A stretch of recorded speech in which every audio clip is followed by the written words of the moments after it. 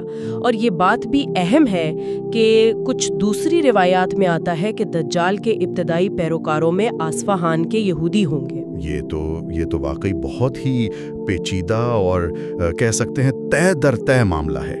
تو آخر میں ہم کیا کہیں، حتمی بات کیا ہے؟ حتمی بات وہی ہے جو نبی کریم صلی اللہ علیہ وسلم کے عمل سے ظاہر ہے۔ آپ صلی اللہ علیہ وسلم نے اس پر کوئی قطعی فیصلہ نہیں سنایا، نہ یہ کہا کہ یہ دجال ہے، نہ یہ کہا کہ یہ دجال نہیں ہے۔ یعنی آپ صلی اللہ علیہ وسلم نے تصدیق یا تردید نہیں فرمائی؟ جی نہیں، نشانیاں بتا دی، واقعات سامنے آ گئے، صحابہ نے اپنی رائے قائم کی، لیکن حتمی علم اللہ کے سپرد کر دیا گیا۔ تو گویا یہ راز ہی رہا۔ بالکل، یہ اللہ تعالیٰ کی حکمتوں میں سے ہے۔ وہ بہتر جانتا ہے کہ کس چیز کو کتنا کھولنا ہے اور کسے پردے میں رکھنا ہے۔ شاید اس ابہام میں، اس غیر یقینی کیفیت میں ہی ہمارے لیے کوئی امتحان ہو، کوئی سبق ہو۔ تو خلاصہ یہ ہوا کہ ابن سیاد اسلامی تاریخ کا ایک انتہائی پراسرار کردار ہے، جس میں دجال کی بہت سی نشانیاں ملیں، جس کے ساتھ عجیب و غریب واقعات پیش آئے، جس پر صحابہ کرام اور بعد کے علماء کی آراء بھی مختلف رہیں، اور جو آخر میں خود بھی پراسرار طور پر غائب ہو گیا۔ ایک معمہ جو 1400 سال بعد بھی ایک طرح سے پوری طرح حل نہیں ہو سکا۔ یقیناً، اور یہ سارا قصہ ہمیں ایک اہم بات سوچنے پر مجبور کرتا ہے۔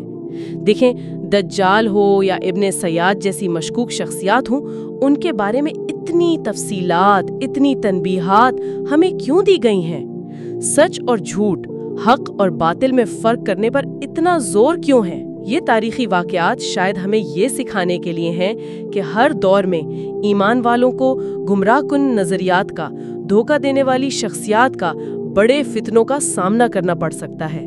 تو اصل سوال یہ ہے کہ ہم آج کے دور میں ان چیلنجز کا مقابلہ کرنے، دھوکے کو پہچاننے اور حق پر قائم رہنے کے لیے خود کتنے تیار ہیں؟